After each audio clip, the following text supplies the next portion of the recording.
It's the only regional center that Russia actually has captured. I mean, most of the other places have been small towns and villages. Therefore, Kherson has a cachet to it for Russia that is different from everywhere else. It's also at the end of the canal that goes to Crimea. And so if you hold Kherson, you can send water down to Crimea. If you don't hold Kherson, you can't send water down to Crimea. And then there's a third thing, which is that the troops in the south have never been the strongest. And you can see that at the moment in that most of the Russian troops there are in defensive positions. I mean, they tried extremely hard to go from Kherson through to Odessa and got stopped at Nikolaev. And then gradually 28th Brigade have sort of pushed back back towards Kherson. And if you take those three things together, then it's actually quite important. And if they do actually take Kherson, then there are going to be an awful lot of Russian soldiers in the south who are thinking, well, they're coming to get me next.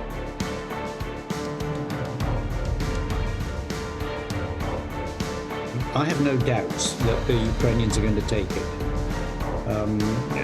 How long it takes, I don't know. Maybe September, maybe January, but they're going to take it. If they want to hold the West Bank, have actually now because the bridges have been messed up by the Ukrainians, have now got to find different ways of getting supplies to the West Bank. So there is a real chance that if they can't put together a pontoon bridge, or if they can't actually find enough barges to bring ammunition and everything across, that the soldiers on the West Bank could literally just be cut off. And if that happens, then that will be the first big loss.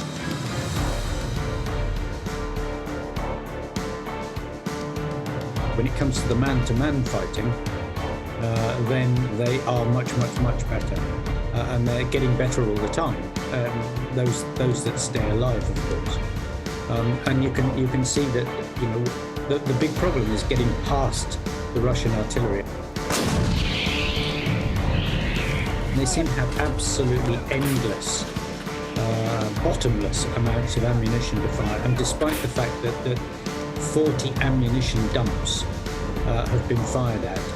Yesterday, along the Eastern Front, there were still about 100 towns and villages shelled by Russian artillery.